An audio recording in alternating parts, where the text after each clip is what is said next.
I can promise our television audience one thing. If the game is as eventful as the coin flip just was, with guys standing around looking at each other, 6 captains on a side that didn't know whether to call heads or tails, finally it happened, and we know that Tampa Bay will receive.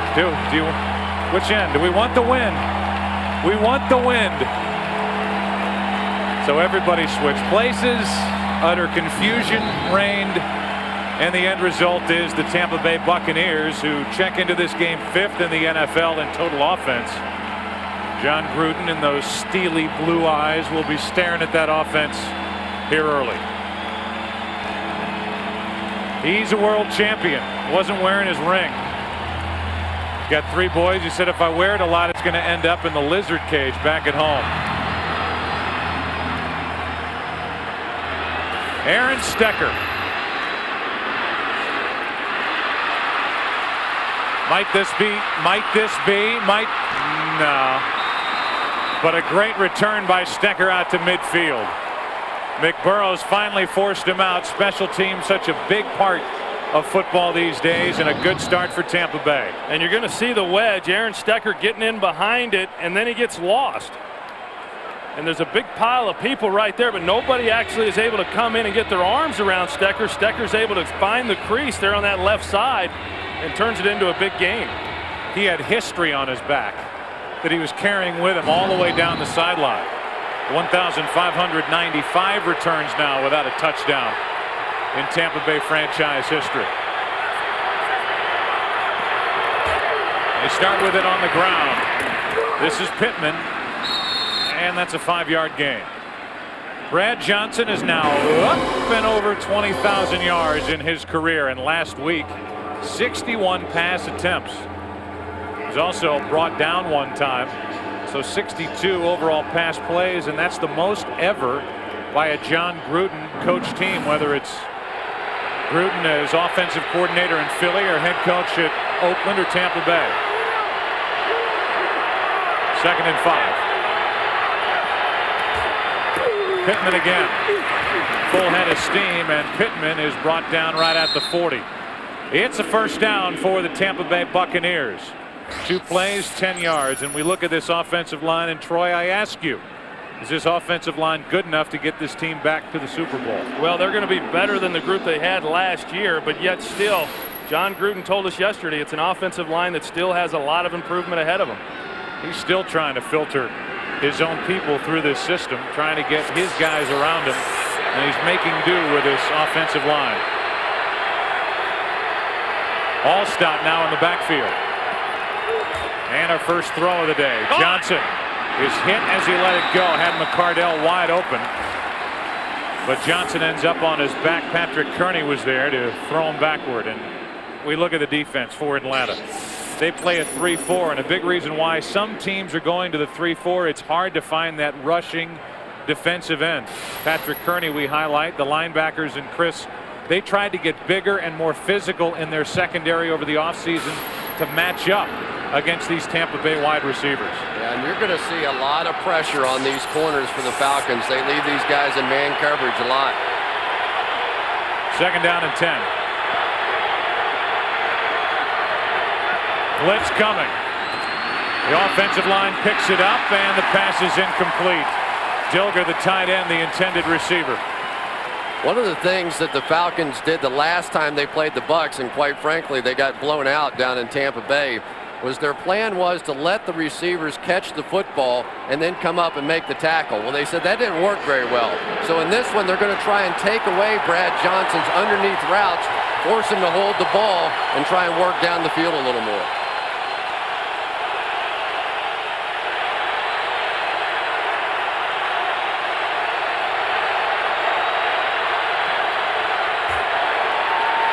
Penalty flag on the play as Johnson's pass is incomplete. Good coverage by Mathis on McCardell, and we'll check the marker. It's against Tampa Bay. And I would imagine it's decline time and time to punt. Holding offense, number 72. Penalties decline, 4th down. Pretty good start defensively for this Atlanta team. Well, it's a big problem last week, the number of penalties that was absorbed by this Tampa offense. And then also they get the holding, but then look at the hit that Brad Johnson takes right there. You will see over and over that he takes a number of hits in a given game, and I just don't know how he's going to hold up during the course of a 16-game schedule if he continues to get hit like he has the last couple of weeks.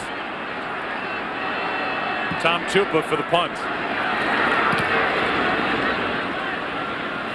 Lawson calling for the fair catch. He lets it go over his head inside the 10, and it's into the end zone.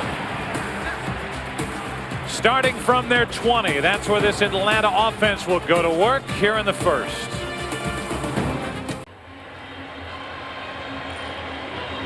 Just underway, no score. Doug Johnson at quarterback, his 6th NFL start. And you look at what he did against Tampa Bay, filling in for the injured Mike Vick last year. 3 interceptions in that rating of just over 30.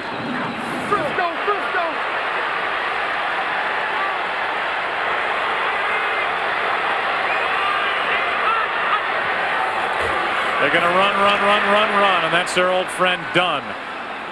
Warwick gets back to the line of scrimmage, and that's it. Troy, did you ever have a receiver that went public and said, I've got to get the ball? What does that do to a young guy like Doug Johnson?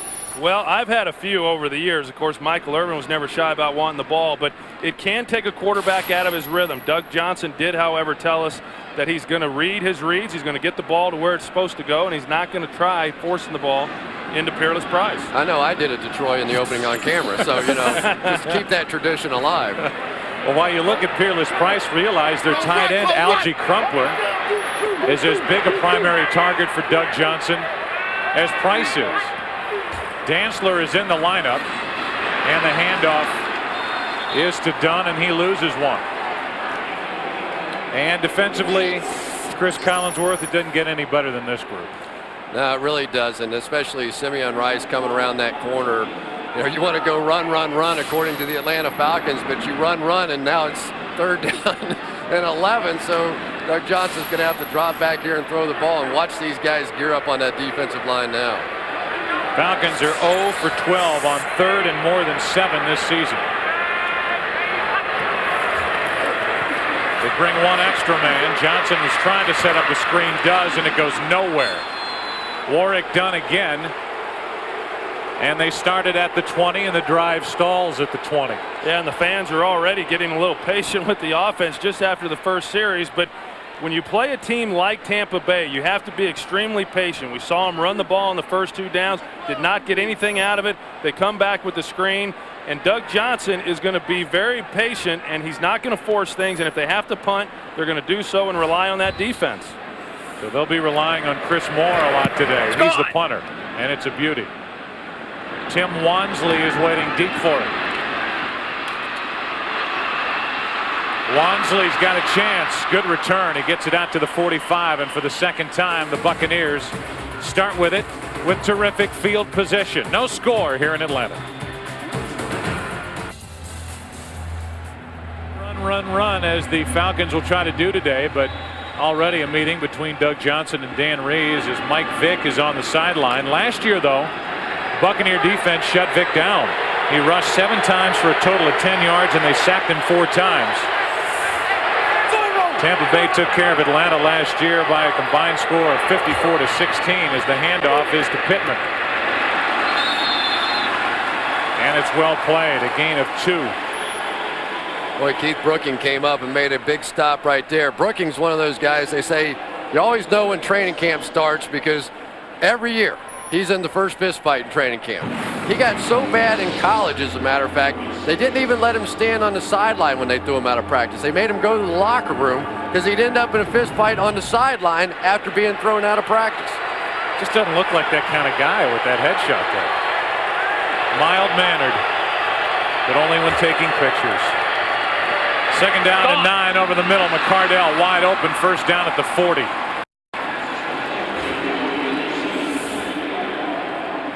And I think when you talk about Tampa Bay offensively and what they're doing in the passing game, it is really a ball control style of game. They like the crossing routes. You see Keyshawn Johnson clearing through, and as a result, it opens a big void in the middle for Keenan McCardell because the linebackers had to respect Keyshawn Johnson going across the middle. Keyshawn Johnson, one of 4 wide receivers lining up for Tampa Bay, so they spread him out and run it with Pittman. And a gain of 3. Let's check in for the first time today with JB for a game break. And as you might have seen, the first touchdown of the day has gone to Detroit. Sean Brown. All right, JB. Well, why wouldn't they take it down the field and score? 2-0 Minnesota Vikings. We'll have them next week as they host San Francisco. 2nd down and 7 here in Atlanta. Wide open is the tight end Dilger. You talk about a blown coverage. Dilger's down at the 14. Gain of 24, and there was nobody within 20 yards of him. Well, that's another element of what John. And we got a second touchdown of the night. It's gone in Houston, but it's gone for Kansas City. You kind of probably know who's got this one. Yeah, Priest Holmes, who was listed as questionable today. Nothing questionable about that run. 6 yards, Kansas City in front of Houston. By the Atlanta Falcons defense. Well, I tell you what, it's tough enough to beat the Bucs without giving them plays like that. From the 14, handoff is to Pittman. Boy, he hits the hole hard. We talked about that a lot last year. I know, Troy, that's something that stood out to you. Well, and I think that's the thing that this offensive team likes about Michael Pittman is his ability to hit the hole. And the fact is that this offensive line, even though it's the second year that they've made changes within that group, Michael Pittman is going to hit the line. He's going to hit the hole. He's going to try to get through it as quickly as what he can. But these offensive guys up front, so far this season, they've just not done a great job of clearing out big holes for him.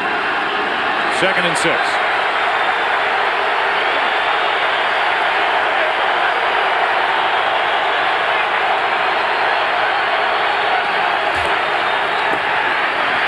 Setting up a screen, Pittman. And what a play by Johnson. Big Ellis Johnson got out there. They rave about the way he's playing after talking him out of retirement after last year. And what a play he made, a loss of 1. Yeah, I thought last week Ellis Johnson played the best football game I've ever seen him play. He's a kid out of the University of Florida. Great speed and quickness, has the ability to get up the field. And boy, I tell you what, there aren't many nose tackles can get out on a screen and make a play like that. Yeah, and Dan Reeves said that was the biggest acquisition that they had last year, bringing Ellis Johnson in. And as you mentioned, Joe, he considered retiring because his family still lives in Indianapolis. Falcons are glad he came back to play this year. 3rd and 7.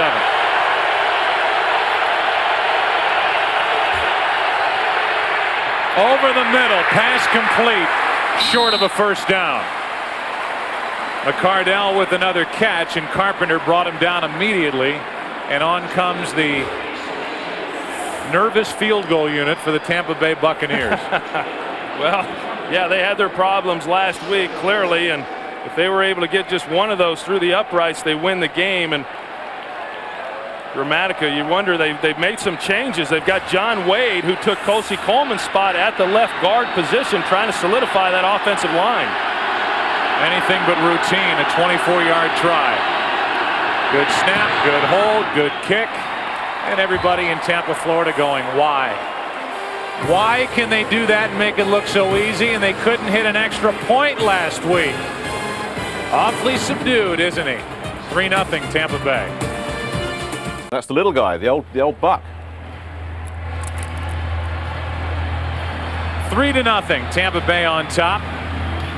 So far, Allen Rossum has done a good job returning kicks for the Atlanta Falcons. Gramatica good from 24. Brad Johnson 4 for 4 on that drive.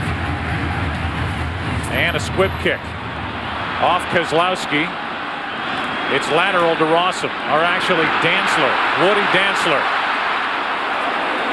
Got out to the 28 and then went backward. Corey Ivy shaking, grooving, making tackles. Atlanta has it down by 3. Winning battle is going in favor of the Tampa Bay Buccaneers, but it's early days. Look into this dome and not think about MC Hammer. I ask you that. The minute I walked in the door, something just flashed in front of me. I think in this order: Glanville, Elvis, Hammer, Dion. I vote for Glanville. First down with 6:11 left in the first quarter. And I don't think the running game with Dunn is working too well as McFarland comes in and makes the play a loss of 2. But the good news is the kicking game did work on that last field goal, but I'm not sure the Falcons believed it. Check out all the guys they've got trying to come right over the center, Ryan Benjamin.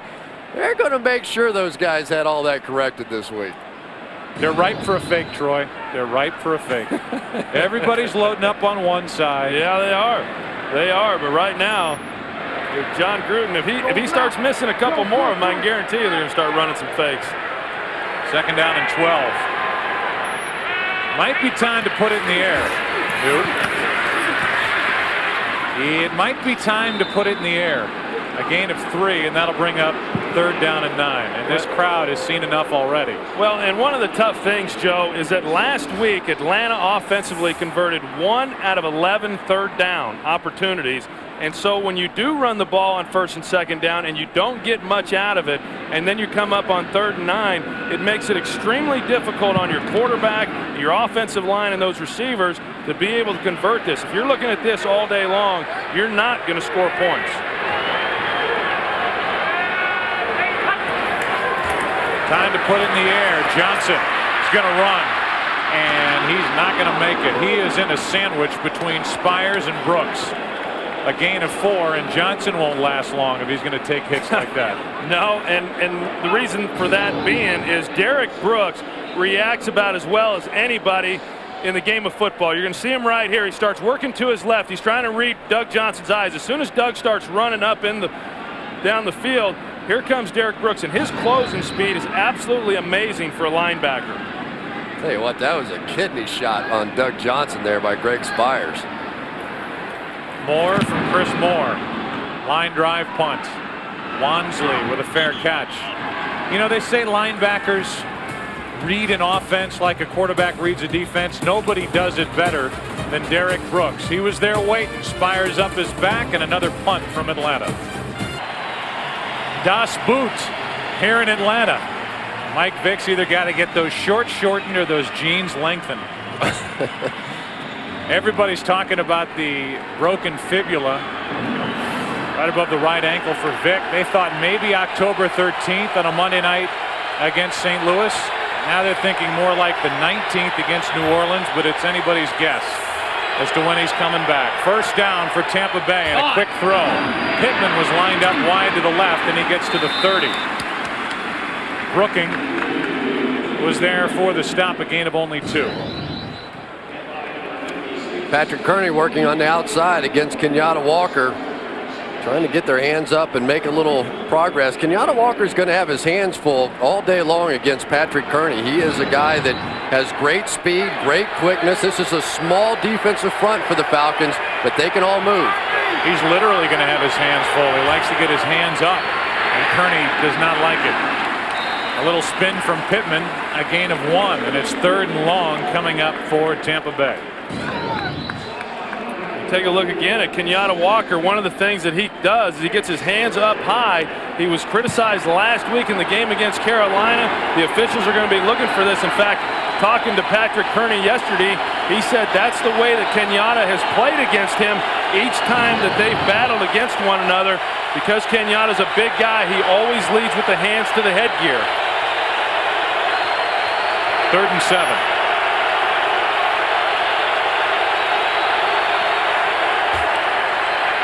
Johnson fires, the pass incomplete, and it would have been well short of 1st down yardage. Well, guys, for a team that came in ranked last in the NFL in overall defense, I would say for the Falcons, their most impressive showing so far in this first quarter is defensively. Yeah, and I don't think we can underestimate the loss of Joe Jurevicius on this Tampa Bay offense, because he's such a big guy and he's a big play receiver for them, that right now it appears that the Falcons feel that they can clamp down on these receivers for Tampa Bay. Jurevicius a torn MCL last week against Carolina, out 4 to 6 weeks. Allen Rossum from inside the 15. Big return, Rossum. Just what the Falcons needed, out to the Tampa Bay 45.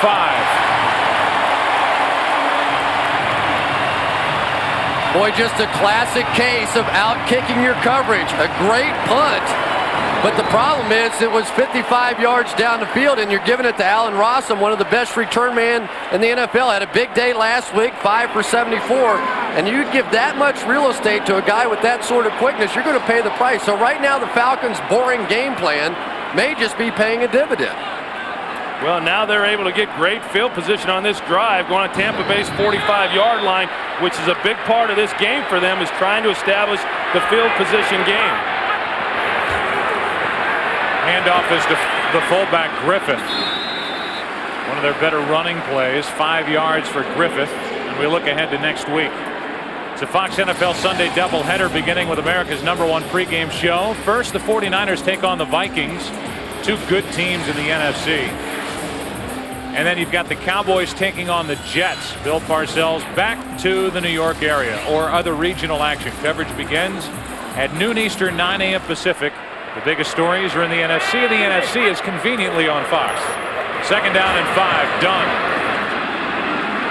Warwick Dunn pushes a tackler forward, and he is brought down about half a yard shy of a first down. And I think it's always interesting when we do an Atlanta game, and Atlanta likes to use both tailbacks. They use Warwick Dunn, they use T.J. Duckett, yet when we talk to opposing defensive coordinators, we ask them, who do you fear the most in that Falcons backfield? And it is always Warwick Dunn, because he doesn't need much of a crease in that offensive line in order to get some yards, and he's a real weapon for this team. He's the tailback behind Griffith. On 3rd and 1. And Dunn has enough for a first down. But that being said, it was a big back, Stephen Davis, that ran for 142 yards last week in the win for Carolina over Tampa Bay, and I'm surprised that Duckett hasn't touched the ball yet. Well, you know, anytime this Bucs defense is out there, you want to just assume they're the same defense that they were a season ago, and yet they're really not. Nate Webster in, playing the middle linebacker, Ryan Neese at outside linebacker, Dwight Smith. And last week against Carolina, they had some real problems, especially with the two new linebackers, not getting to the right hole. It's a one-gap defense. You have one gap you're responsible for, and they weren't there. Woody Dantzler is in the lineup for Atlanta, and they run it with Dunn. And Warwick gets 1 yard. Another game break. More from JB hanging out in Los Angeles. Well, another score for Tennessee. Justin McCarron's a 2-yard pass from Steve McNair, who didn't practice much this week. The injuries have started early for McNair, but the touchdowns keep flowing. They lead New Orleans 10-2.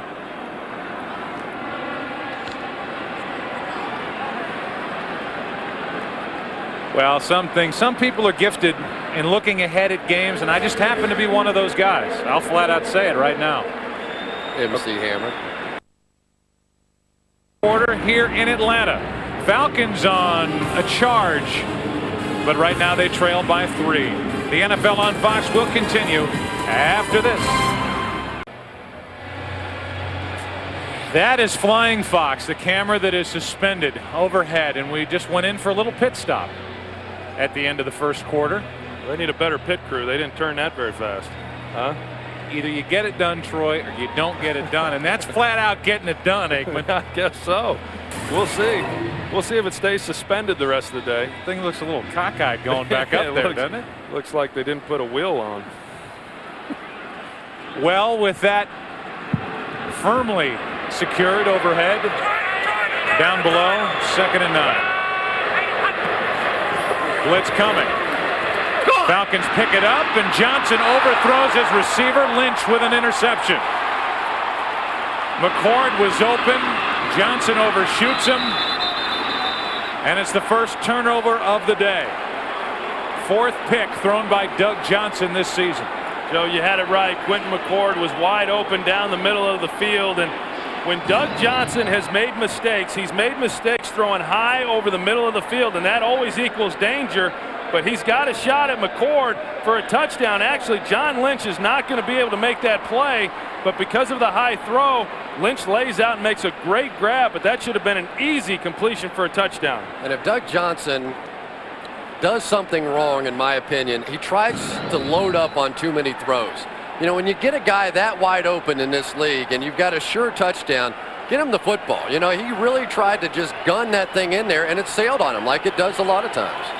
That takeaway streak continues for this Tampa defense.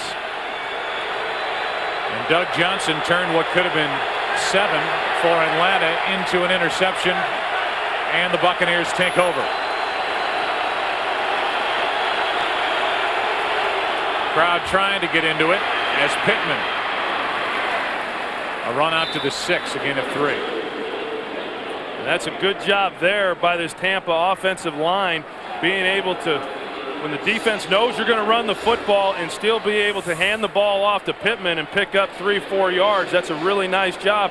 And when you talk about Tampa Bay and who they've played, they played Philadelphia in week 1, and then they played Carolina in week 2. Those are 2 pretty good defensive teams. That's had a lot to do with their inability to run the ball effectively also. Well, the Falcons look confused on defense right now. And they keep it on the ground. This is Thomas Jones. They're lucky that wasn't a pass play or something that could have hit for something bigger. They never did get aligned pre-snap at all. We've already seen them blow one coverage and then come right back there, just in utter confusion. Watch them, they're running into each other. It looks like the Keystone Cops out there running across the field. These formations that John Gruden gives you on the offensive side can confuse you, but you can't look that bad. 3rd and 3.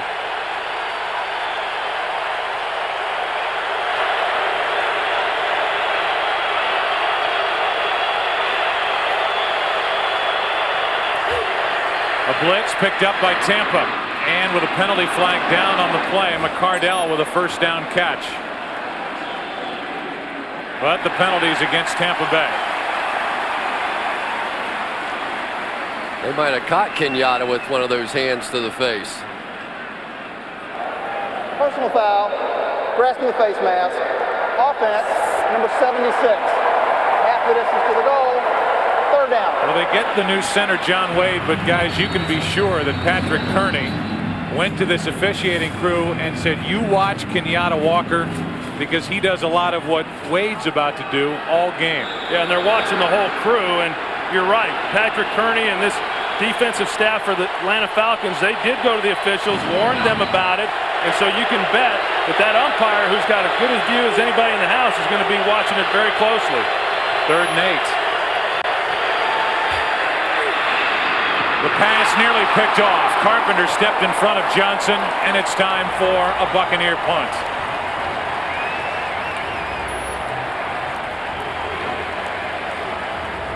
Keon Carpenter, being back in this lineup, is the quarterback of this team. Watch him come up, check the coverage, they make the play.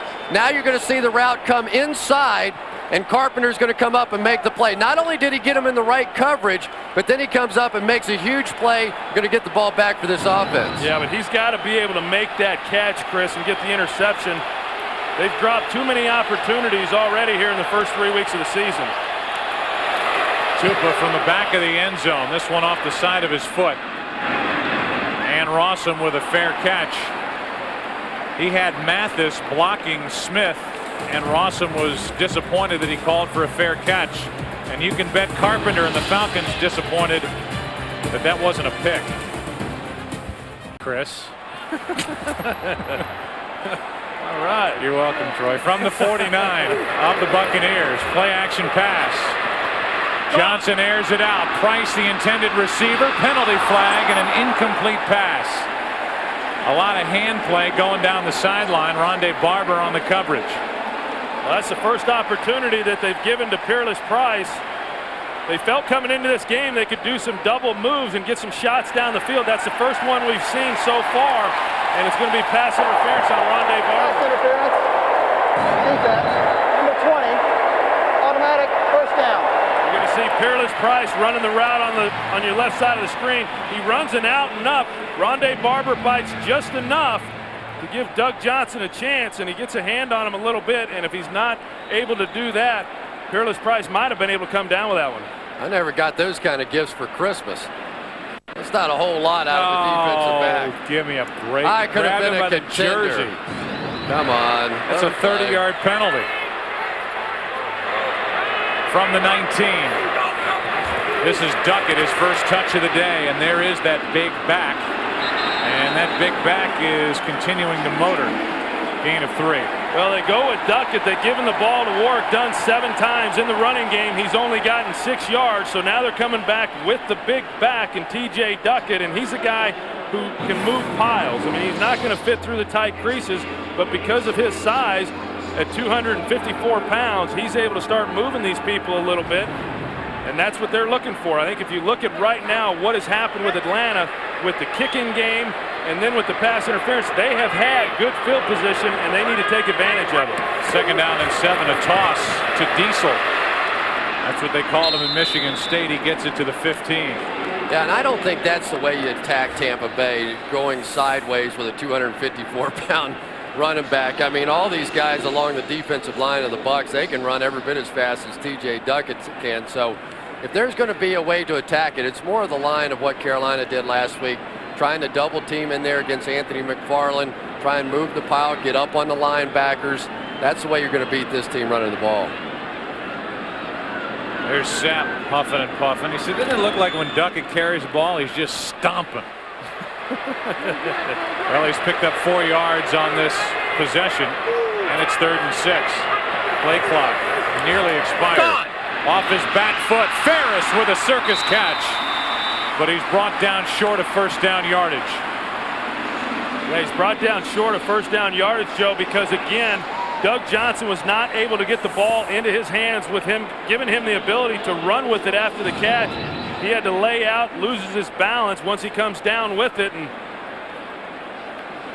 it's a heck of a catch right there. And I tell you what, though, he was under pressure, Troy. T.J. Duckett did a great job, and I think Doug Johnson saw him and just had to fall away and try and make that throw. Well, that's really been the Achilles heel for this offense, has been 3rd downs. They just have not been able to convert. 29-yard try is drilled by Feely. So the Falcons put up 3 to tie it, and the Tampa Bay defensive streak continues. Now 16. A little bit. Joe DeCamillis in the middle of all that, getting his kickoff coverage team all pumped up.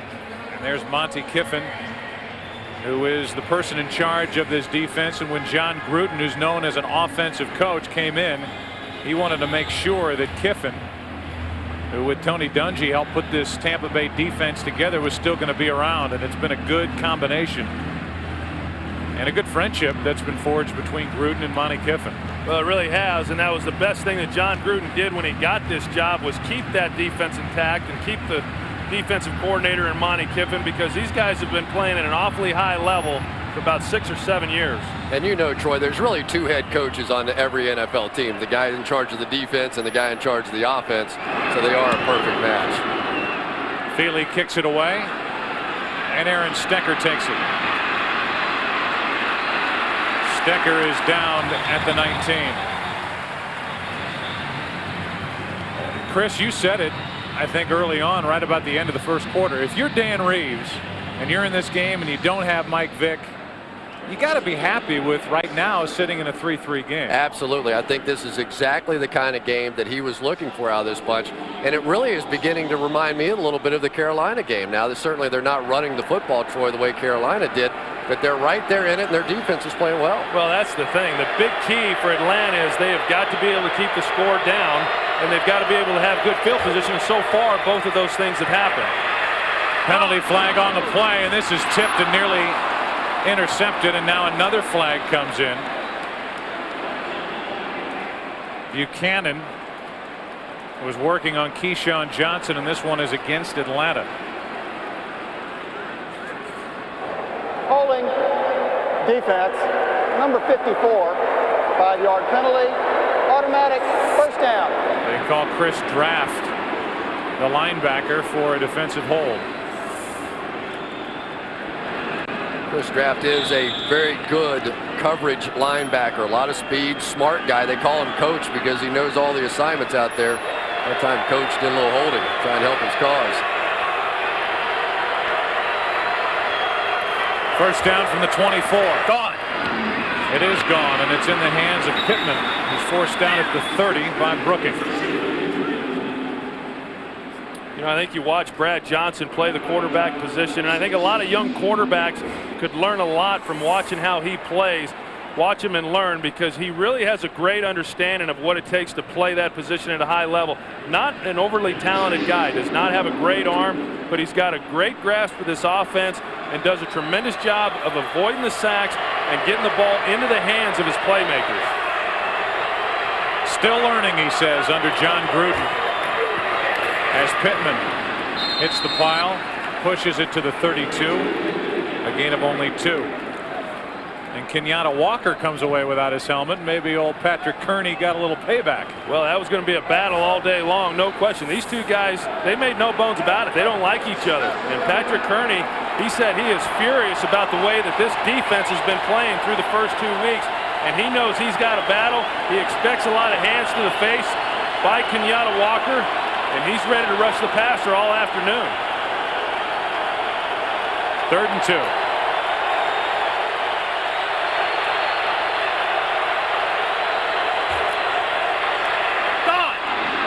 Wide open. Pittman out of the backfield. Michael Pittman down the sideline. Looking for the end zone and in for a touchdown. No flags.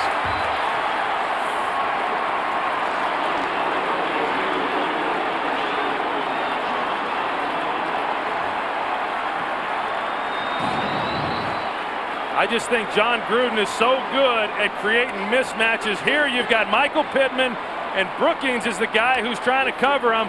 You saw Pittman on the previous play go to the flat. This time he starts to the flat, then back up the sidelines on what we call a wheel route, and Brookings got fooled by it. And once Pittman got by him and got the ball, there was no catching him.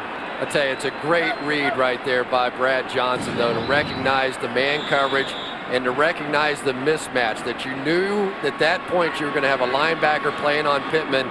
No way you could match up with the speed. What Brad Johnson will tell you is he is now starting to look at offensive plays from the defensive side. That's how he is learning more and more under Gruden. His defensive guys, they're pumped up. Bucks up by 7.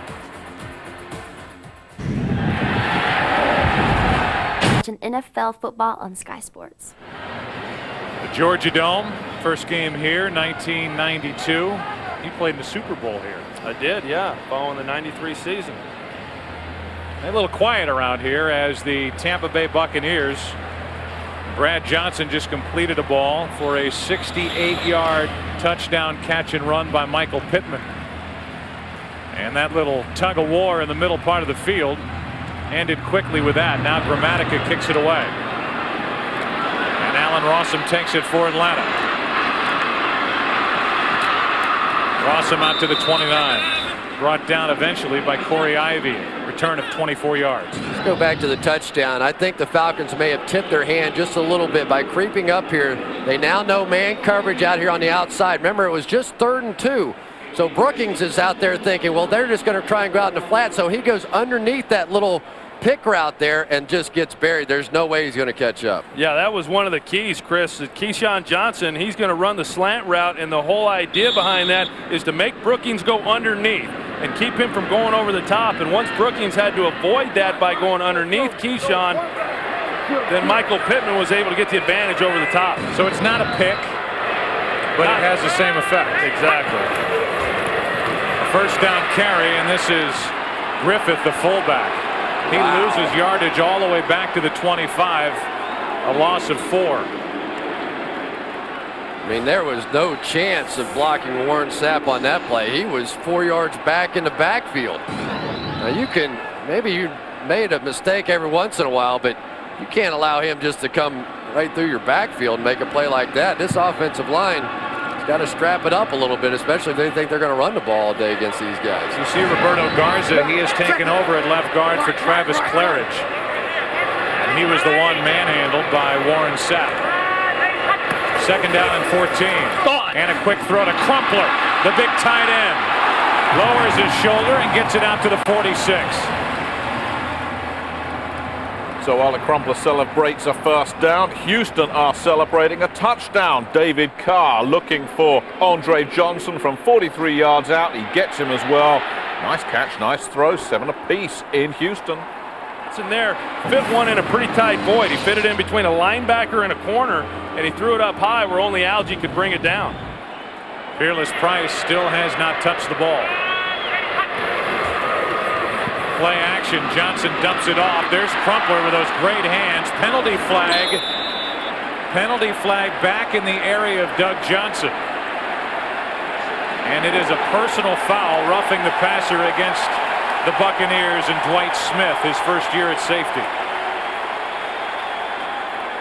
One of the things they're going to try and do is keep defenders from diving below the knees at the quarterback.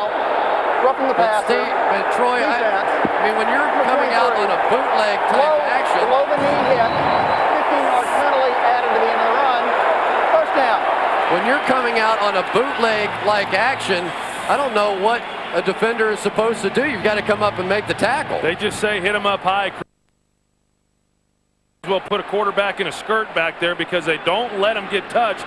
But the defensive players know that, and the league knows that this.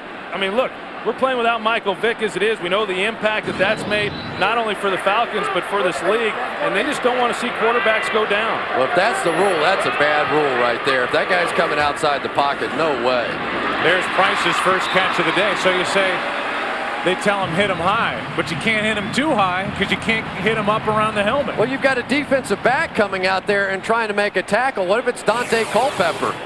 Dwight Smith's going to be outweighed by him by, you know what, maybe 100 pounds, something like that. I mean, it just to me, that's just totally ridiculous, especially now if the guy's in the pocket and he's standing still. I agree, don't go in and chop him below his knees. But if he's on the run on a bootleg, you've got to let a guy make a tackle. I agree completely. That's just, they are going to call it as we just witnessed. They are looking for the low hits on quarterbacks. Second down and 2.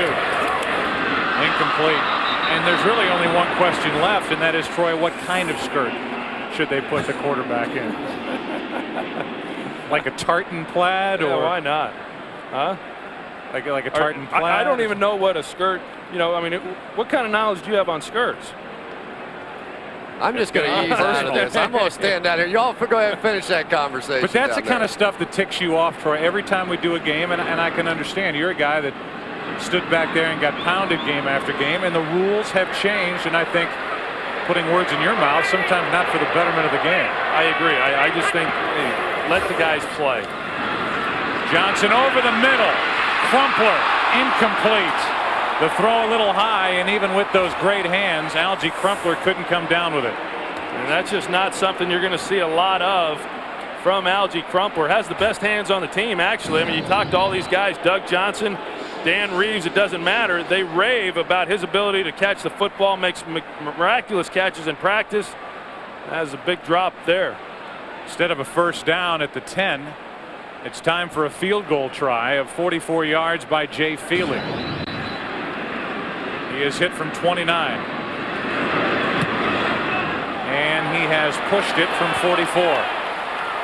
He missed last week a 45-yarder. He's got a big leg, but this one was big and wide right. And I want it stated for the record that I have 2 daughters. Warren Sapp, pumped up. Still 10-3 Tampa Bay. Football obviously as well, but that's a team that needs to regroup. Crumpler. And after a missed field goal, Tampa Bay has it. And they start with a throw. McCardell brought down immediately by Buchanan. Troy, I want to go back to the touchdown conversation just for one moment, though.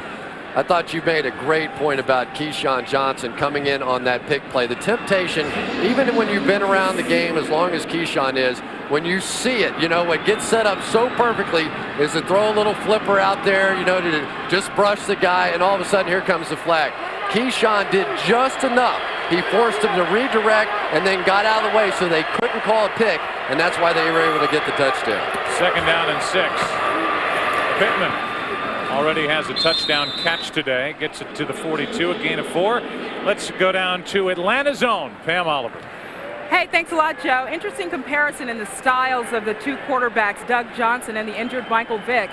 When Vick was healthy and leading this team last year, he'd come off the field no matter what happened, interacting with his linemen and his running backs and his wide receivers.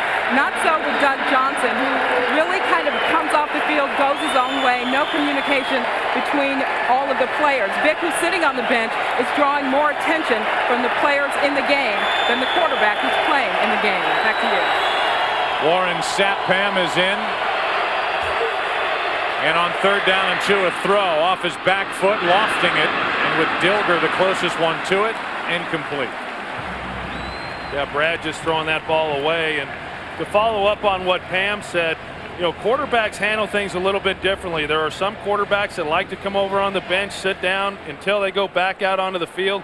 Doug Johnson, it just so happens, is not one of those guys. But when you're a quarterback that's not playing, and in this case it's Michael Vick, you've got to be real careful when you're talking to the guys, especially the receivers and running backs who are playing, because it's Doug Johnson's responsibility to make sure they're hearing what he wants them to hear. Tupa with a beauty. Rossum will let it go, and it's into the end zone. So it was pretty, 58 yards, but it's back out to the 20. And that's where the Atlanta Falcons offense will set up. Hey, fantasy football players, listen up. Check out the Ultimate Fantasy Football Show exclusively on Fox Sports Net. With 30 minutes of injury reports, matchup breakdowns, and late-breaking news, our guys know who to play, who to sit, and who the hidden gems are. It's the Ultimate Fantasy Football Show, weekends only on Fox Sports Net.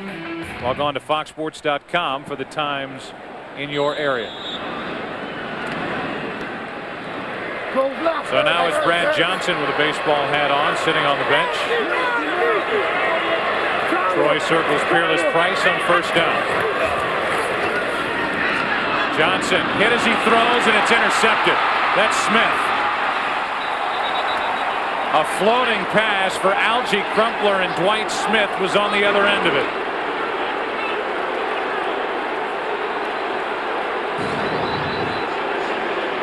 We're going to see some pressure up front that gets into Doug Johnson's face, but it just looked like there was a lot of indecision on his part whether or not he wanted to throw the ball or whether or not he knew what his receiver was going to do.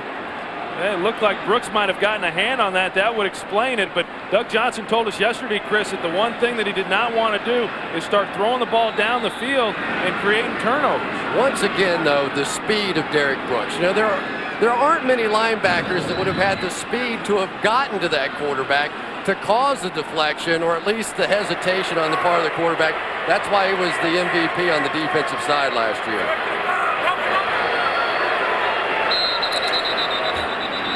Timeout is called by the Tampa Bay Buccaneers. Guys, you can make the mistake, and I would imagine the casual fan would. In fact, I'll even admit that I would make the mistake coming into this game thinking, well, the Tampa Bay defense, they stay the same. It's going to be the same group. They obviously missed Shelton Quarles at middle linebacker, but they added Rudd. Ryan Neese played better than Rudd in the preseason, so Neese is out at one linebacker spot. They moved Smith his first year at safety, so they lose him as the nickel cornerback. They do have some changes defensively. Well, they have some changes, and I think probably when they lost Al Singleton last year, they probably did not realize it at the time how much they were going to miss him. And I think Ryan Neese is going to wind up being an excellent player within this system. They like what he can do. But so far, I think Al Singleton's a guy that they've missed. Yeah, and Ryan Neese is a guy that I think shocked everybody by beating out Dwayne Rudd. I mean, Dwayne Rudd is a big money free agent coming in there. That pass is tipped, I believe, and incomplete, short of Alstott. Well, for a defense that got gouged pretty good a week ago against Washington, the Falcons have played the Bucs pretty tough, with the exception of that one play where they just really, it was a brilliant scheme drawn up by John Gruden. You know, and I think one of the reasons for that, Chris, is because of the receivers. When you look at who Atlanta played in week 1, Dallas's receivers had speed. Last week, Lavernius Coles, Rod Gardner. Tampa Bay does not present that kind of speed on the wideout position, so they're able to get a lot more aggressive defensively. Play action from Johnson. Pass is caught, and then an immediate tackle. And a play by Chris Draft, the linebacker, on Michael Pittman, a gain of 2. And Troy, just to go back to your point, because Tampa has yet to be able to establish any sort of running game in this one. We're seeing the Falcons, instead of in their trademark blitz 5 play man coverage, they're dropping back into a cover 2. They're being much more conservative. They're not giving up the big plays that they did a week ago against Washington. Big chance here for the Atlanta defense. They are right at the edge of Grammatica's field goal range. It's third down, and a pass is complete. Keyshawn Johnson, what a catch. And a first down at the Atlanta 20. Well, this is one of the routes by Keyshawn Johnson that the Tampa Bay coaches feel that he has to work on. He's got a slant, but he's doing it against man-to-man coverage. Tyrone Williams, you got a big body on a little bit smaller corner, and once he's able to get inside, he presents such a big target for Brad Johnson that's a pretty easy catch and a pretty easy pickup. I was talking to the Bucs defensive back Brian Kelly and asked him why they played the slant so well. He said because we see about 100 every day in practice from Keyshawn Johnson. That's all they do. Handoff is to Pittman. He's been busy here in this first half. And he's brought down just shy of the 16, a gain of 4. You know, that offensive line right now for Tampa Bay on that play really coming off the ball and starting to wear down this defensive front for Atlanta a little bit, but they're doing it by running straight at him. And again, Michael Pittman, as we talked about a little bit earlier, his ability to hit the hole, I mean, he can get the top speed in no time at all.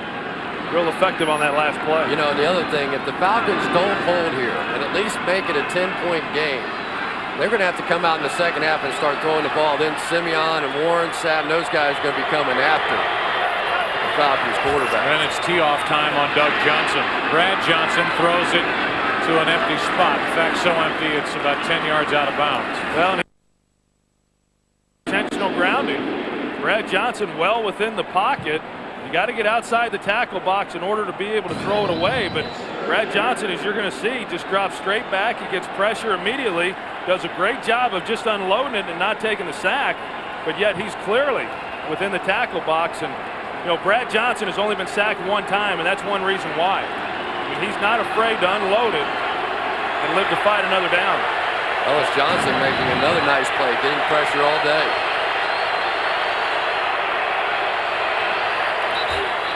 Movement along the line of scrimmage before the snap. And it's against Tampa Bay. Prior to the snap, false start, offense, number 67, 5-yard penalty, third down. Kenyatta Walker, who was basically regarded as a first-round bust until last year when he stepped in, and at least by the end of the year started to figure things out at right tackle. Yeah, and I think right tackle was the key, because when he came in as a rookie, he was playing left tackle, and so you're always going to be taking on the best pass rusher. Right tackle was more of his position. John Gruden cannot be happy with that penalty. Last week, a majority of those penalties were called on this offensive line. Third down and 11. Johnson fires over the middle. It's incomplete and a penalty flag on the play. McCardell had it and lost it. And they're going to call a hold, which is an automatic first down. Holding, defense, number 27, 5-yard penalty, automatic first down. They get the new safety who is just back this week, Corey Hall, who Atlanta picked up as an unrestricted free agent from Cincinnati. I think you're going to get it right over here.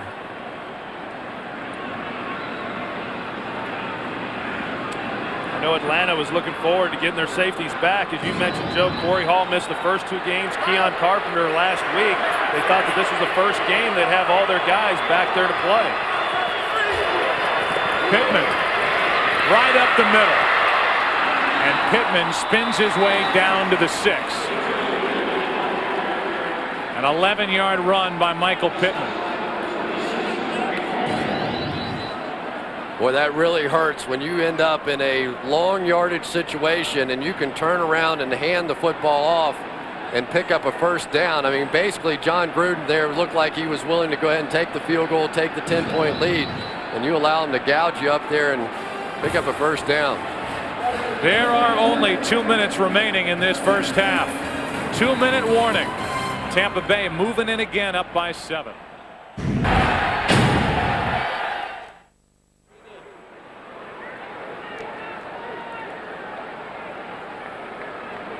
Coming up on the Visa Halftime Report, JB, Terry, Howie, and Jimmy have scores and highlights from around the league, and the new and improved Fox Sports ticker will provide you with up-to-the-second scores and stats. A young Falcons fan, and it doesn't look too good right now for the hometown team, as big Anthony McFarland and Warren Sapp are in offensively with a 1st and goal from the 6. Yeah, we know about Warren Sapp getting in short yardage situations. That started last year, but to my knowledge, this is the first time that Anthony McFarland has joined him in the lineup. Everything screams run. We'll see if they pass, and they do, and it's Sapp. You think he loves it? Warren Sapp for the touchdown. and the pogo stick. I mean, is that all he's got?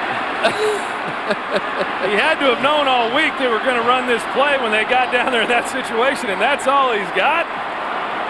Well, I'm with you. That was tired. I tell you what, though, what an athlete.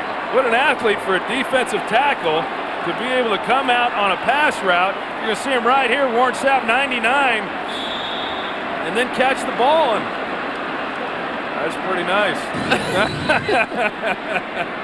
He didn't want to get hit by Corey Hall after making the catch, so he made a move even in the end zone.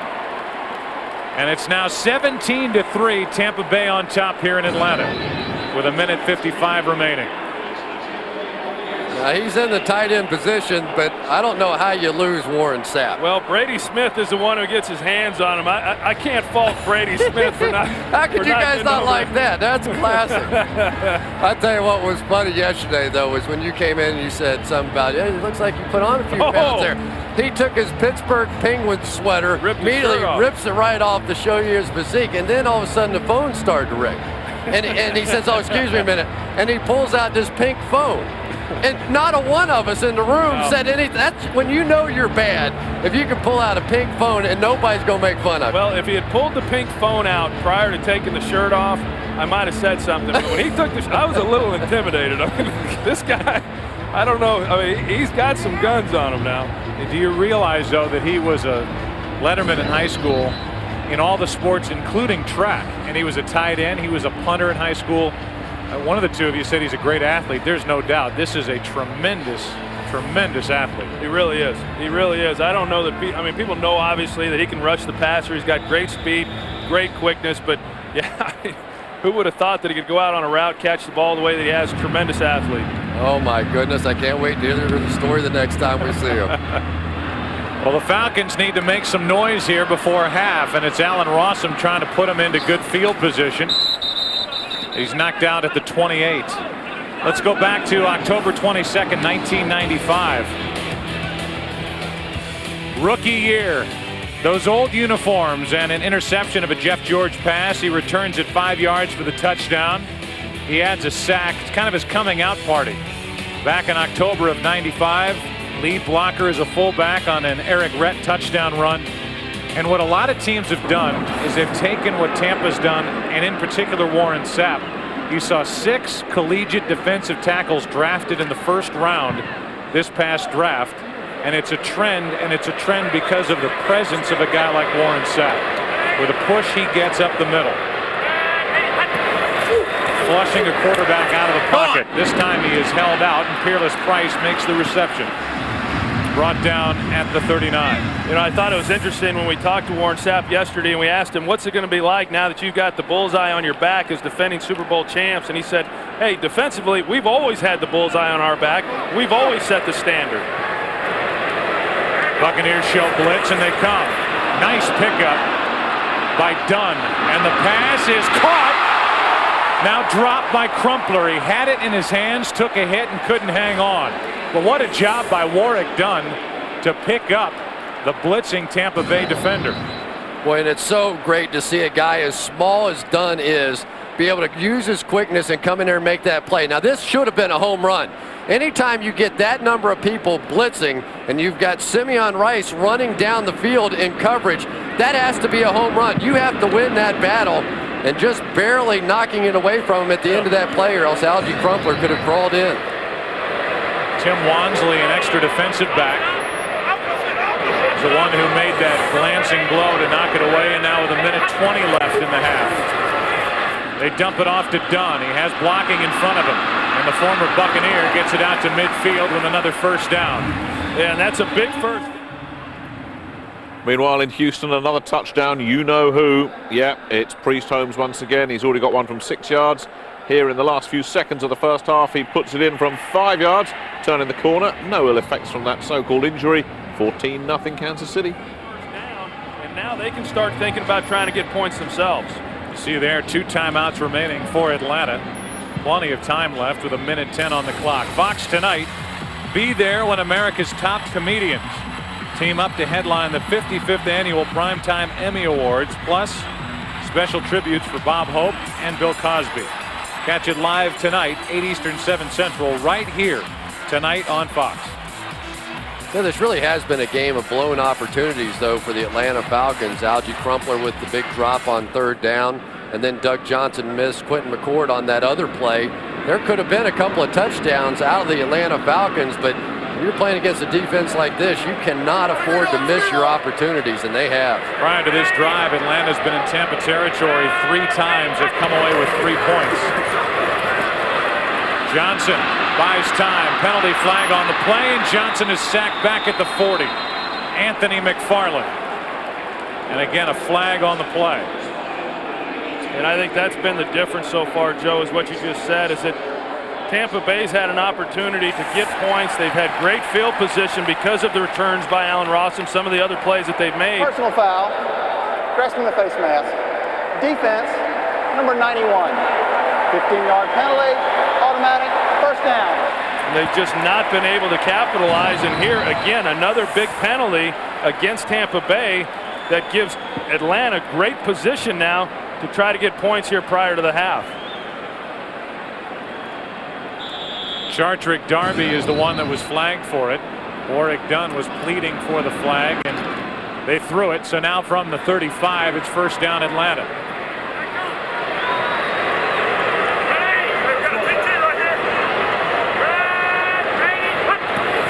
Another blitz. Falcons pick it up.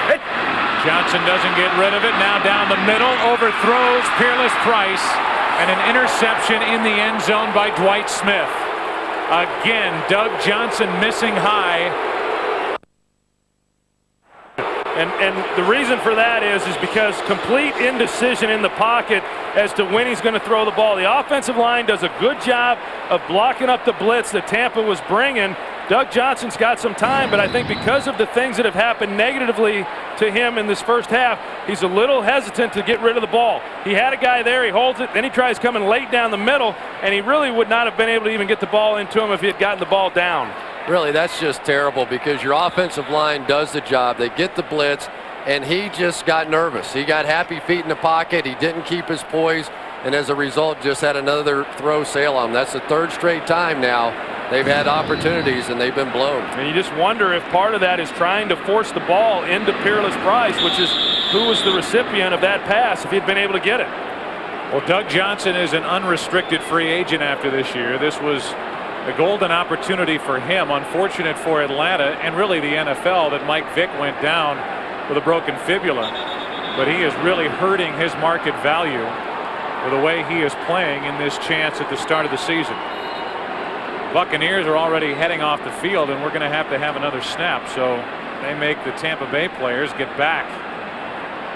Sapp was there leading the charge into the dressing room. Sapp's hoping they got a video in the locker room of that touchdown catch he made. He wanted to go in there and call mama. With the pink phone. Yes, sir. Tough day today for Doug Johnson, but I'm going to tell you what, he is not alone as far as quarterbacks having bad days against this defense. Last year, Kurt Warner with a 48 rating, Michael Vick 42 rating, McNabb 59, Favre 36. Of course, Rich Gannon in the Super Bowl. A lot of people look bad playing against this defense. I don't even want to tell you what my rating was against him 2 years ago. Not good? I don't want to tell you. Just give us a high-low. Yeah. Give us a high-low. Yeah. Oh, it was low. But you think about Doug Johnson last week. He finished the game 9 of 24 while the Falcons blew a 17-0 lead on the Washington Redskins. So it's not just Tampa. I mean, he's made some other mistakes here at the early part of 2003.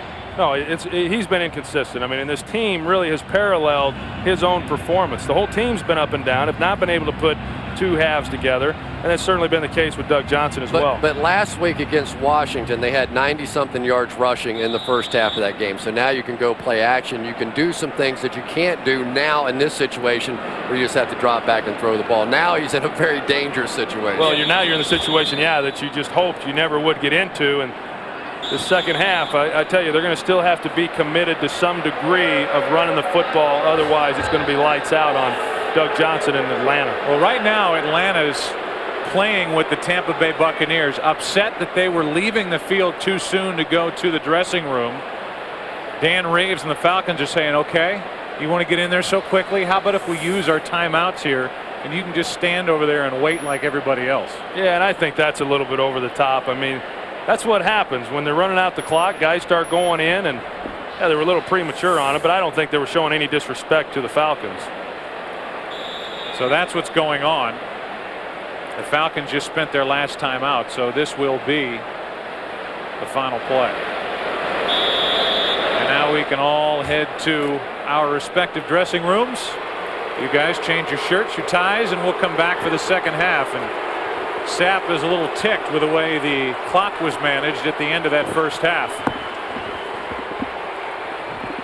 John Gruden and the Buccaneers head off to talk about a 17-3 lead here in Atlanta.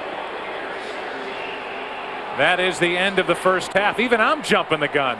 Dan Reeves might call a timeout on me.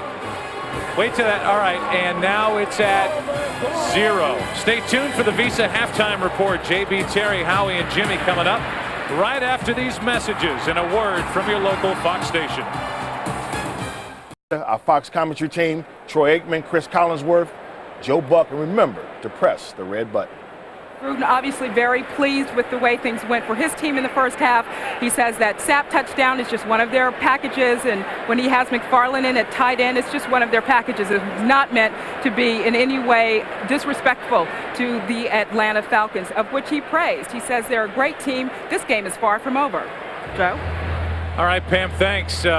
I don't think you could take it as anything but a good play. I mean, they had everything, guys, stacked up in there. Everybody's waiting for the run. They've got that jumbo package in, and then they throw. It's a 10-3 game, Joe, when they throw it to score. I mean, I don't even think that needed to be said by John Gruden. I think everybody understood that he's in there. He's a part of that package. They throw the ball to him, they score. He's a pretty good receiver, too. He catches everything thrown to him. Another squib kick.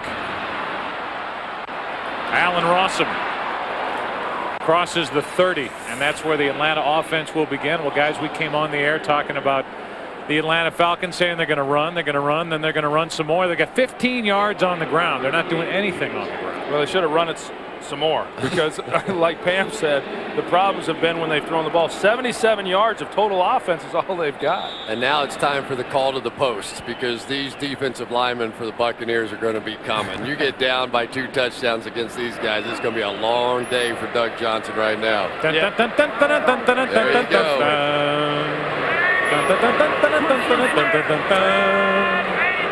And they're off.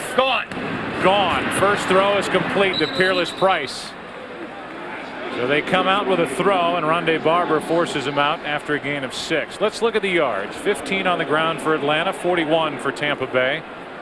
And on down the line, Troy circles the most important statistic, 3 turnovers by the Falcons. Well, it is the big thing, too, and you can disregard a lot of those numbers up there, but the Falcons had field position. They had opportunities to come away with points, and it's because of those turnovers that they weren't able to get more than what they got.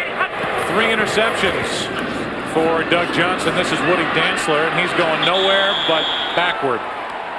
And it's Anthony McFarland who gets up shaken after that play. Shaking in a good sense. To me, the biggest difference in the way this Buccaneers defense is playing today as opposed to against Carolina has been the play of Booger McFarland. I thought last week, yes, he was taking on a lot of double teams, but he wasn't able to get any penetration at all. Today, double teams, it doesn't matter. This guy has been in the backfield and has just made a huge difference for this defense.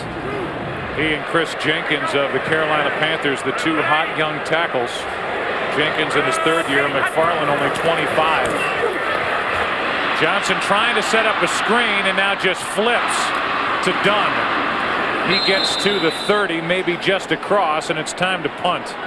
And this is an overwhelming show of defense by the Buccaneers. Well, for a team that said that they wanted to come out and run the ball here in the second half and stay committed to it, regardless of the score, they throw it on first down. Second down there when McFarland got into the backfield, they tried running a little option play with Woody Dantzler in there in the backfield, and then they don't get anything there on third down. Just a demoralizing first series for Atlanta.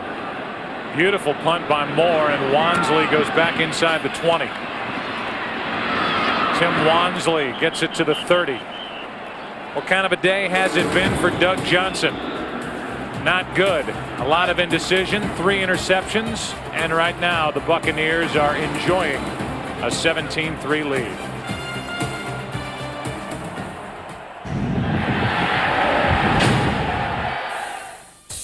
Congratulations to David Reed from Hatfield, who correctly stated the Bucs switched to their current style of uniforms in '97. David will receive the football goodie, goes into the grand prize draw for the trip to the Super Bowl. Maybe what should come out of this game is not just a reminder that the world champs are going to be tough to beat again this year, but maybe it should tell us all that Carolina is pretty good. With the way they played Tampa Bay a week ago down in Tampa, Florida, as Pittman is literally flipped.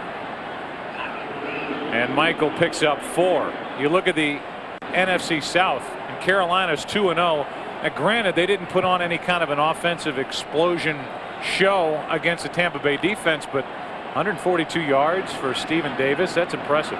Well, it is impressive. And Jake Delhomme, if he's able to go out and he's able to play efficient, which is really what he was able to do last week, Carolina can be a team that can contend, no question about it, in that South Division. Second down and 6, Pittman again. And Michael Pittman dives forward and is brought down right at the marker.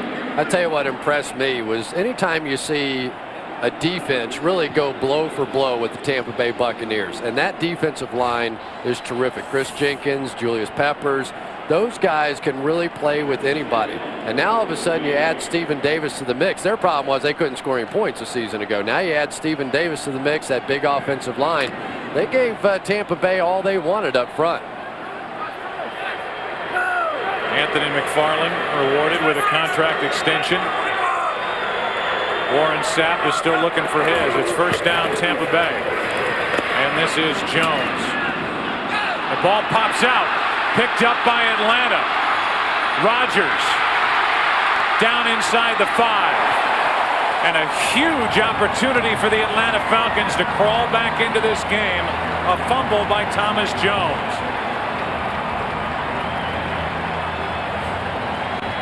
And Troy, that's the only way this was going to happen. And the only way possible for the Falcons to get back in the game is for the Bucs offense to make a big mistake like that. Now the question is going to come, was the knee down? Was it not down? I'm sure you're going to get a challenge out of this play. But that is about the only way the Falcons were going to get back in this game. Alstott the one hustling back. No, sir, that ball is out of there. To make the tackle, and it was McBurrows who made the hit to force the fumble. And they've been running with Michael Pittman throughout the first half, and then they put Thomas Jones in. And you're absolutely right, Chris. The only way that Atlanta was going to be able to get back into this ball game was by an error from Tampa Bay. Bay has challenged the ruling on the field that it was a fumble recovered by Atlanta. And like what happened last week, it's been this defense that has given the offense the opportunity to score some points. What we can do while they look at the replay is take a break. Clearly that ball is out. Big chance for Atlanta when we come back. Rodgers, who got the recovery there, is only in the starting lineup because Will Overstreet, one of their other linebackers, is injured, and they were hoping to get him back this week. But he's joined on the spot. There's the stumble. That's what manages to slow him down, and Brad comes in and just slows him down a little bit more, and Alstott with a bit of hustle. But boy.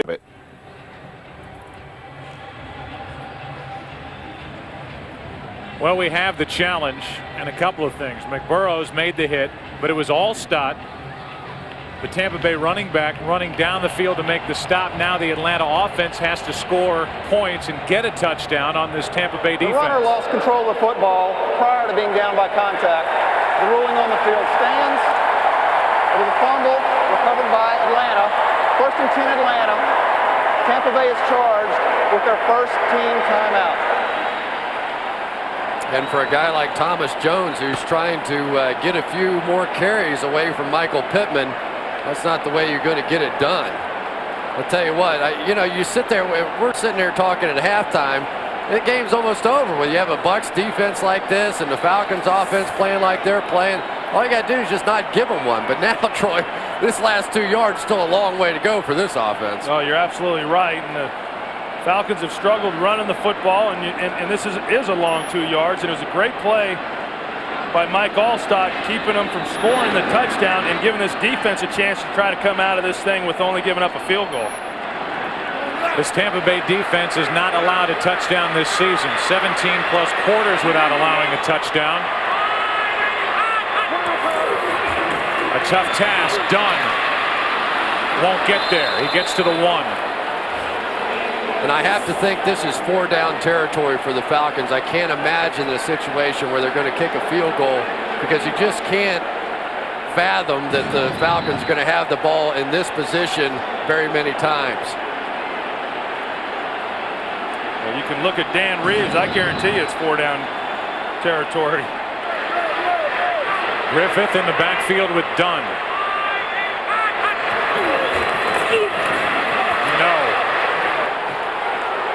To the 1 again, that's it. I don't know exactly who the nose tackle was on that play. Maybe it was Booger McFarland. But he just took the legs right out from underneath the center, and it just disrupted everything on the play.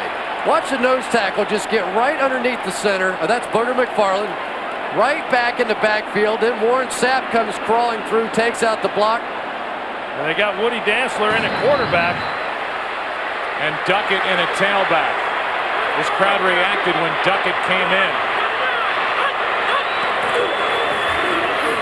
An option play, and Dantzler will keep it for the touchdown.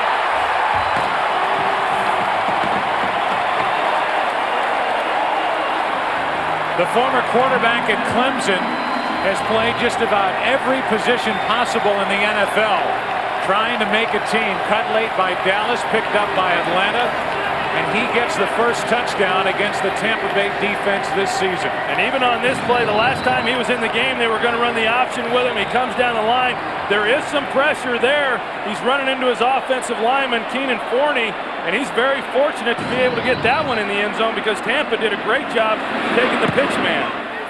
Ben Lynch felt like he was back at Stanford trying to cover an option, and it's Dantzler who keeps it and goes in for the score.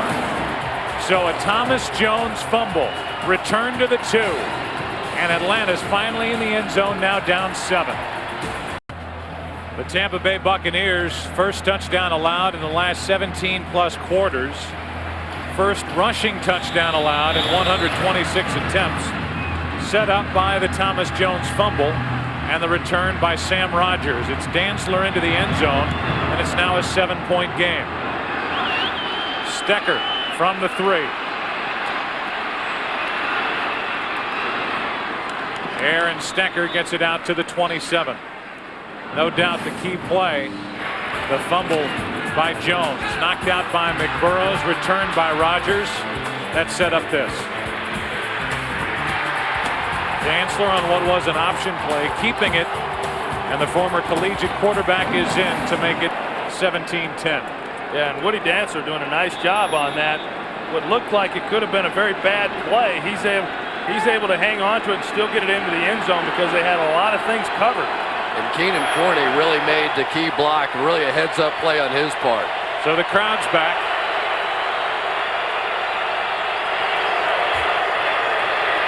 Johnson fires, and the pass is caught by Pittman. And Michael Pittman gets it out just shy of the 31, a gain of 4. Tell you what, I don't think Thomas Jones is going to be sitting in the defensive section on the plane ride home. That was 17 straight quarters without giving up a touchdown, and then this guy's going to hand him one on the 2-yard line. Really, the only reason why they brought Thomas Jones in is the uncertainty on the future of Michael Pittman. Facing domestic abuse charges, well publicized, has a revocation hearing coming up later in the year. They hope to have him all year. They may not. Over the middle, McCardell. Pass is complete out to the 47. First down, Tampa Bay. Keenan McCardell really has become the go-to guy for Brad Johnson. Of course, he scored the touchdown last week that gave them an opportunity to win the game against Carolina. Has been a little bit quiet here this afternoon, but that's the guy who Brad Johnson feels extremely comfortable with. Runs good routes, not an overly fast guy, but very efficient in how he does things. And the Falcons came out in man coverage. We didn't see a lot of that in the first half.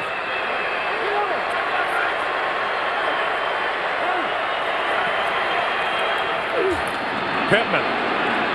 Men in the backfield and pushes the pile forward to the Atlanta 49, a gain of 3. And this is really the key moment in the ball game right now. The Falcons defensively need to make a stand, not allow this thing to go back beyond 7 points. You've got to find a way against the Bucs to keep it in range, keep it until the fourth quarter, much the same way the Carolina Panthers did a week ago. So now you've just come up with a huge break in the ball game.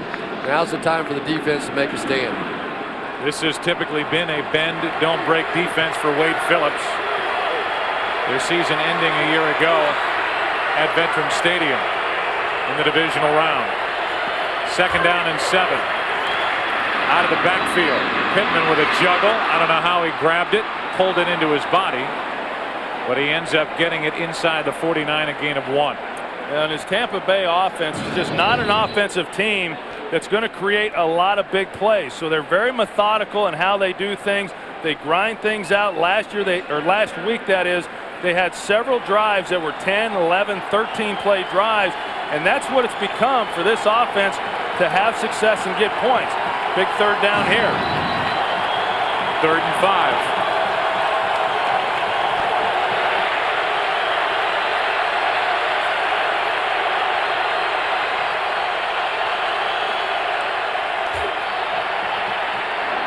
Pass is complete to Williams, and Carl Williams has a Tampa Bay first down at the 34. And that's just Brad Johnson knowing where his people are and understanding where to go with the football. We talked about it a little bit earlier in the game, and he's just got such a good understanding of what they're trying to do and where the weaknesses are in the defense. Carl Williams, they run the crossing routes. Nobody picks him up. And Brad Johnson was telling us yesterday that Carl Williams is a guy that runs very good routes. Of course, now he's the third receiver. He had that big play at the end of the Carolina game last week in that final drive.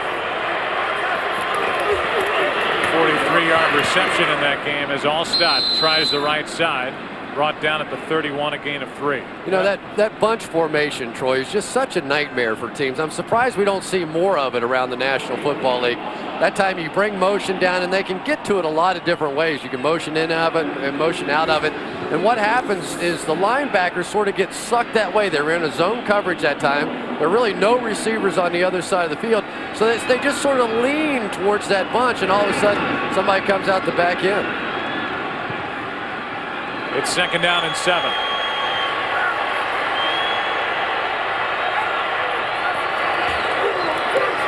Looking for a quick throw, pulled it back, and then terrific grab by Keyshawn Johnson. The throw Another touchdown in Houston, and it's gone to the men in red once again. Kansas City have already got 2 on the ground. Now one coming up through the air. Trent Green, 15 yards to Eddie Kennison. The Chiefs starting to pull away, second half. For him to be able to run and come back and make that kind of play, just a great athletic move by Keyshawn Johnson to make the reception. Great catch, and I think Ray Buchanan's sick. He was jumping all over that slant. He jumped twice, and Keyshawn had the presence of mind to give him a double dip out, and that's the reason he was able to get open. What hands, though? This is Pittman. Michael Pittman, full head of steam to the 5. And this is really the way that John Gruden would like to be able to call plays as the offensive coordinator. I think a lot of people start talking about John Gruden and his wanting to throw the football. We see Ray Buchanan. He looks like he's in a great deal of pain now on the field. Well, he had the abdominal trouble last year. He had knee trouble, Achilles problems, and he is down flat on his back as the Buccaneers are trying to answer the Atlanta touchdown. They have first and goal from the 5 when we beyond. Right back down the field come the Buccaneers. Buchanan, they say, got the wind knocked out of him. Corey Hall left for fluids. He's cramping up, so they're without their starting safety. And a toss to Stecker. Running right. Aaron Stecker is brought down near the 1. Well, every time they come out in that bunch formation, you're thinking pass, pass, pass, and all of a sudden they go toss sweep your way, and you have 3 blockers over on your side, and at least they weren't those 3 blockers, though. Get it all out here, and now you just get position on the outside. Yeah, and Aaron Stecker does a great job there, realizing he's getting stretched out to the boundary and getting his shoulder squared to the line of scrimmage and getting as much out of it as he could. McFarland and Sapp back in along with Darian Barnes. Give is to Alstott. He leaps and he's in for the touchdown. And a quick strike answer from the Tampa Bay Buccaneers offensively. That's what world champions do right there. You catch a bad break in the ball game, you give up a cheap one, then you drive it right down their throat the other way. So Grammatica is in to try to make it a 14-point game again. As you watch the touchdown carry by Alstott, his first of the year. Booger's got to work on getting off on the snap count there. He's a little low. He's doing a pretty good forearm, but a little late coming off. Grammatica knocks it through. 4:20 remaining in the 3rd quarter. Warren Sapp, the central figure in this Tampa Bay defense. Now a big part of this offense. Tampa Bay up by 14.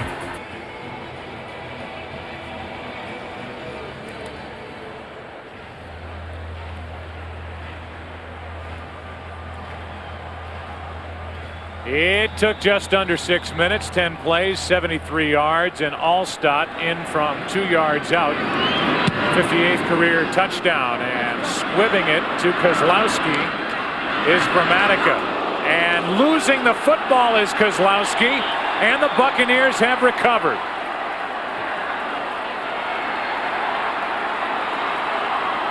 Darian Barnes with a smack on Kozlowski. And Howell comes away with it. Yeah, it's the second squib kick that we've seen from Grammatica. I haven't quite understood that, but yet they're able to get the ball on the turnover here. And Howell able to cover it up and get the fumble recovery. So 4 turnovers today by the Atlanta Falcons. Whew. Darian Barnes, a fullback by trade, a nightmare by Kozlowski's standards. That was a shot. He liked it. That's fun. Special teams guys, they don't get to have a lot of fun, man. That's fun. They have to go early to all those meetings and all that extra practice. They get out of here, they're going to have a little fun. There's still 4:12 left in this 3rd quarter. Tampa Bay up by 14, hands to Pittman. And he's brought down at the 35, a gain of 5. We were talking about NFL Europe, and the Kansas City Chiefs are certainly getting benefit from Dante Hall. Once of the Scottish Claymores, he had a 100-yard kickoff return for a touchdown last week. Now he has a 73-yard punt return for a touchdown for the Chiefs against Houston.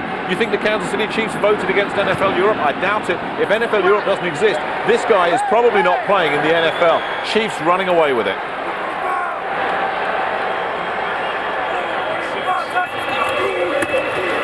Pittman to the 30. Brought down right at the marker. We'll check in with JB for another game break. Hello, JB. So yeah, just confirmation then. Dante Hall, a 73-yard punt return to make it 28-7 for the Chiefs over the Houston Texans. Remember, you can keep up to date with all those scores by hitting that red button.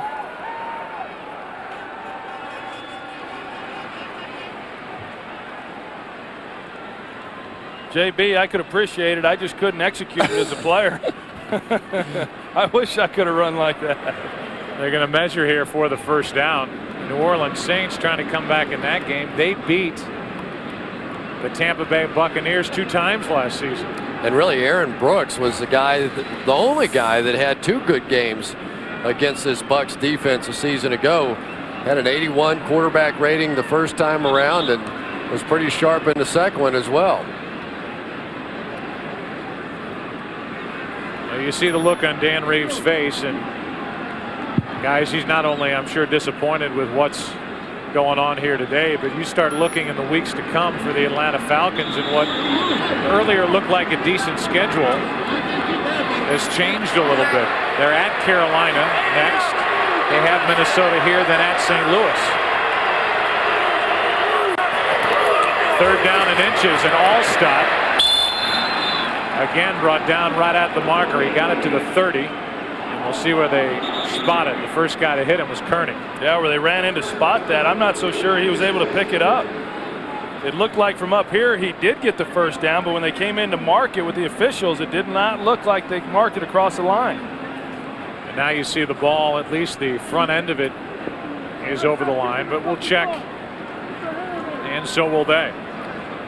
Troy, I think you made the point that coming into the season you thought, all right, Atlanta's at Dallas, and they've got Washington. It's a first down for Tampa Bay. They lose that lead to Washington. Then what looked like maybe easier games in the grand scheme of things at Carolina, at home against Minnesota, those don't look so easy anymore. No, they don't. And I think when Atlanta looked at the schedule, like you said, when Vic went down, I think they thought they could weather that a little bit until Michael Vick got back into the lineup. But as you mentioned, some of these teams that a lot of people thought would be a little light have shown great promise this early in the year. Jameel Cook in at fullback, and Alstott breaks out of the pile, going for his shoulder, and is knocked down just shy of the goal line. And if Ray Buchanan had a sore stomach prior to that play, he's definitely got one now. Mike Alstott comes through the line, barreling through, and he looks up Ray Buchanan. You're going to see Ray Buchanan coming into your picture there. Nice run by Mike Alstott. The parents of Brad Johnson reacting to what was nearly a touchdown. The ball is marked down inside the 1. And again, McFarland and Sapp are in to block for their kid.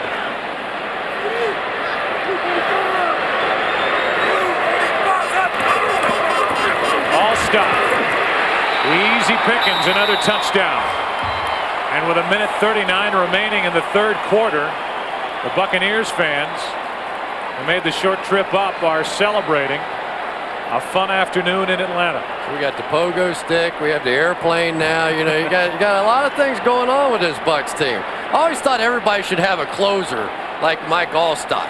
You know, like baseball, they have a closer. You got a closer, a guy that weighs 250 pounds that comes in at the end of the 3rd quarter, first of the 4th quarter, and just runs over people, because defenses get so worn out by this point in the game, they don't want any part of a guy that size. I always thought Warren Sapp should be the closer.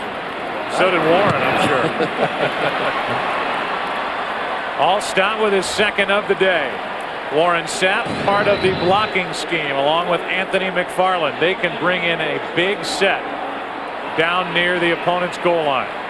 Well, and that is the guy they like giving the ball to when they get down in there in the goal line situations. Mike Alstott led the team last year in rushing touchdowns, and he's just a tough guy to bring down. He's got great feet, he's got great balance, he's strong, especially when you get in behind some of those big guys. You add Anthony McFarland to the mix and Warren Sapp.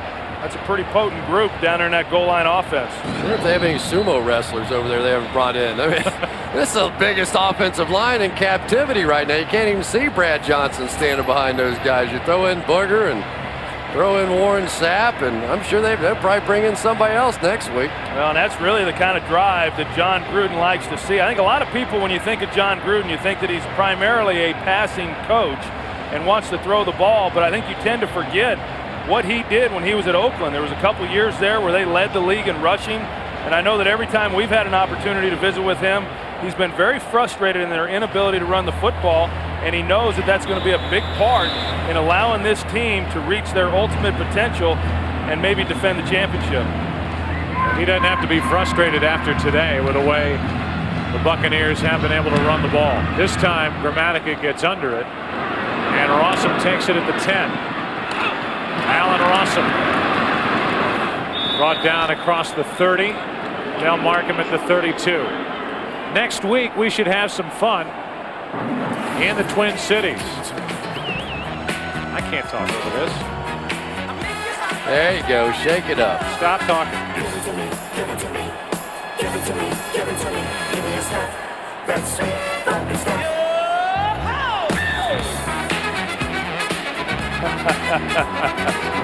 Now, if that doesn't get you moving wherever you are, I'm still a fan of the pogo stick.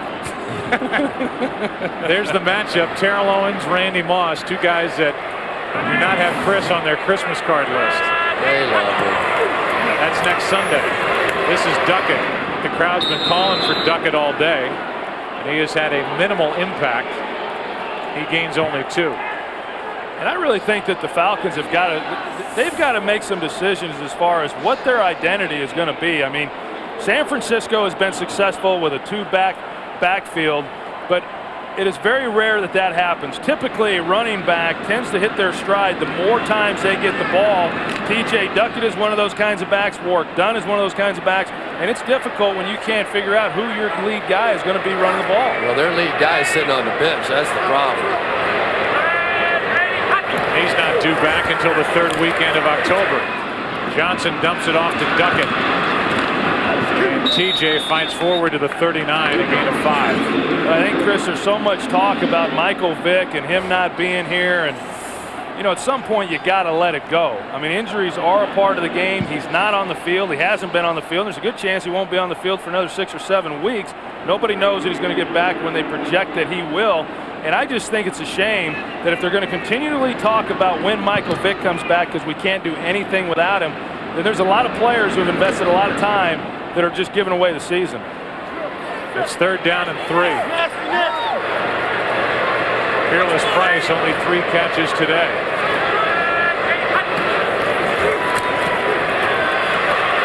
Johnson is succumbed by the pressure. He is overwhelmed in the backfield. And another sack for this Tampa Bay defense. They have been impressive. The Falcons offense has not. That's the end of the 3rd quarter.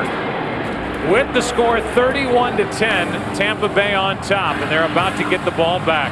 The NFL on Fox will continue after this from your local Fox station. Guys, does anybody realize how dangerous this Tampa Bay offense can be? I mean, I know their offensive line isn't what John Gruden wants, but by the end of the year last year, when they rolled into the Super Bowl, this offense was not as, but almost as dangerous as that defense. Well, remember, they had 400 yards of offense last week, but they had about 200 yards of penalties against them. It wasn't like they weren't moving the ball. And, Joe, I really think it's a credit to John Gruden and that system that he's employed. If you look at where he's been, especially when he was at Philadelphia, not an overly talented group of players there, yet they were ranked in the top 5 offensively while he was their coordinator. Then with the Raiders, and then, of course, here. I think if you look at Tampa Bay offensively, they're starting to get the right pieces in place. The offensive line, they made more changes this year along that front, but I still think they lack the real game-breaking player. They don't have that at the wide receiver position. There's no real speed to threaten people, and I think that's why I'm even more impressed with what they've done offensively. 2nd down and 9. Alstott gets it on the toss, and he's brought down at the 38. Penalty flag comes in from the secondary. And it's a hold against the Tampa Bay Buccaneers.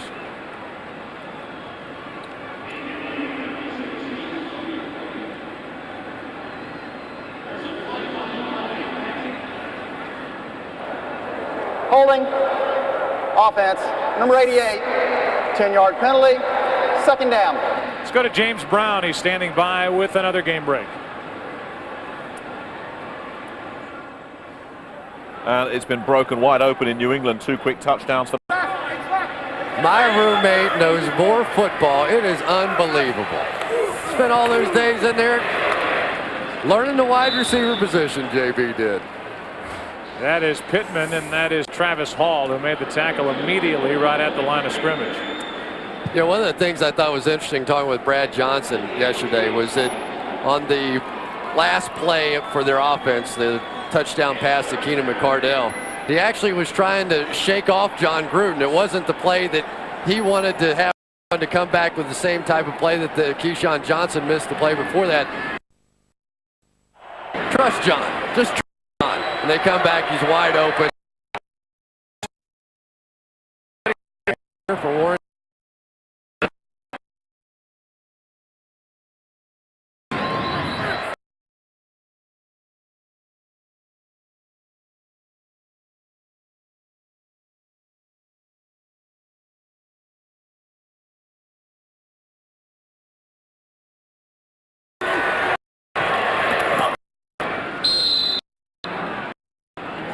I'd like to welcome those of you watching other games. Aaron Stecker just took that last handoff and gained 3 yards. We look at the game summary. Michael Pittman's had a big day out of the backfield, including his first touchdown catch in 130 catches. It was good for 68 yards. The Falcons came in saying we're going to run, and then run some more. At the Tampa Bay defense, they have total 29 rushing yards. Brad Johnson so good he's able to watch the end of this game from the bench. But the big news is the pogo stick. A touchdown completion to Warren Sapp.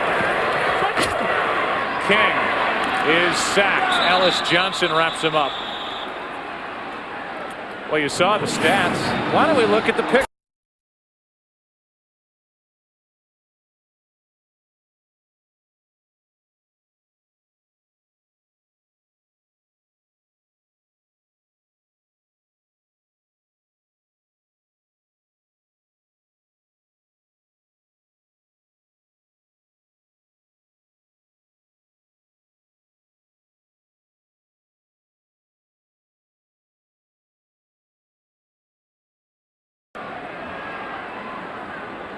Third down and 15 for Tampa Bay. Stecker, fourth down. But here is Chris's memory that he will take away from the. There you go, the pogo stick, baby. Yes, sir. I still thought he'd have a little more than that. I don't know. Good cardiovascular workout, too. Try that at home.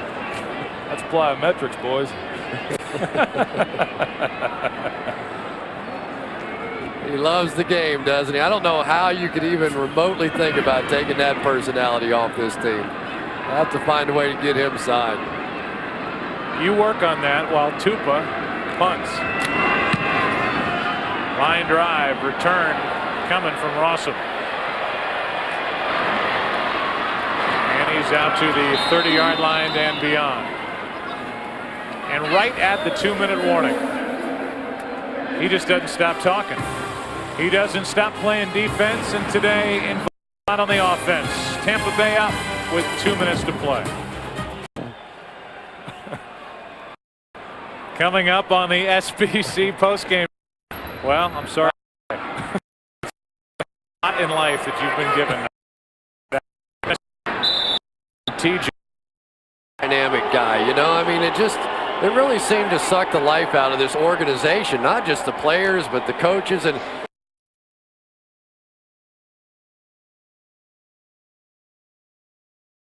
get a chance to take the field and try and defend what you'd done a season ago, and of course the big win against the Packers up there. And it was just so exciting to watch those guys play when he was in the lineup, and now it's just, you know, they're a pretty average football team. There's no question.